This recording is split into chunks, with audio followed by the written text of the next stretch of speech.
মোৰ ছাত্ৰ ছাত্ৰীসকল সৈয়দ আব্দুল মালিকৰ বিষয়ে জানো আহা। সৈয়দ আব্দুল মালিকৰ জন্ম হয় 1919 চনৰ গোলাঘাট জিলাৰ নাহৰণিত।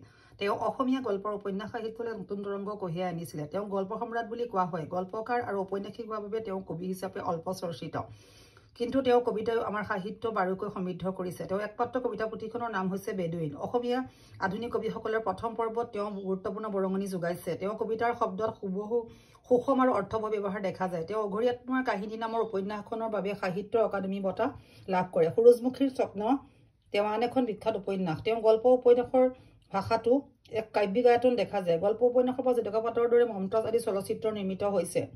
মুঠতে কবি, গল্পকাৰ, ঔপন্যাসিক সৈয়দ আব্দুল মালিকে অসমীয়া সাহিত্যলৈ যথেষ্টকীয় অৱদান আগবঢ়াইছে।